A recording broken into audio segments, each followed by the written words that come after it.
Now, this is the next section I want to share is if you're wondering, so how do we get fooled? How do we, if this is indeed a trap, right? Just trying to stay open-minded here. And like I said, I haven't made up my mind one way or the other, but if we buy into this narrative and this is indeed a trap, the question is, how do they get you to stay? Because this is the thing that really bothered me at the beginning. I'm like, well, wait a minute. Once we're pure consciousness, I think our ability to discern the truth should be near perfect, or at least I would imagine. And that's what it seems like. You hear the accounts and it's like information is transferred telepathically, almost instantaneously. So that didn't seem to make sense to me. And it was also quite unpleasant to think that we could be manipulated outside of the body. You know, we get manipulated all the time on this planet, but I thought those games would be over.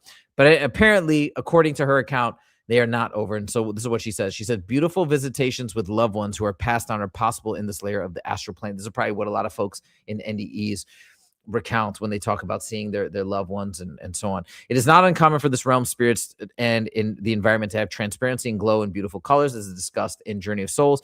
Sounds and voices are rather angelic, and the feeling of love overtakes our senses. I heard this many times as well from many NDEers. And the music of the spheres could often be perceived as if gently coming from all directions. I've heard that as well from many NDE accounts as well, that you hear like everything has a sound and a vibration, and it's like the most beautiful music, but it's like scapes of music. You know, it's not songs that we're accustomed to, but it just stretches into infinity. I mean, it sounds incredible.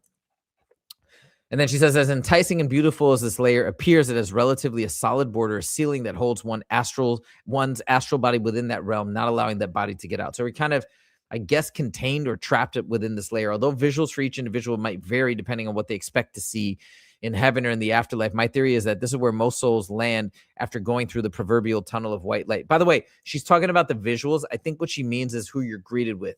And this is where it gets very interesting. You hear a lot of the NDE accounts, like a lot of Christians will see Jesus, maybe Buddhists will see other entities, you know, Muslims will see other entities. And the explanation that's always given is you're seeing, or sometimes people who are not religious will see old family members. And the explanation that's always given is it's meant to comfort you as you're transitioning. So you see somebody familiar that you would expect. And that did make sense to me. But on the flip side, under this type of analysis, under this theory, it does seem quite manipulative.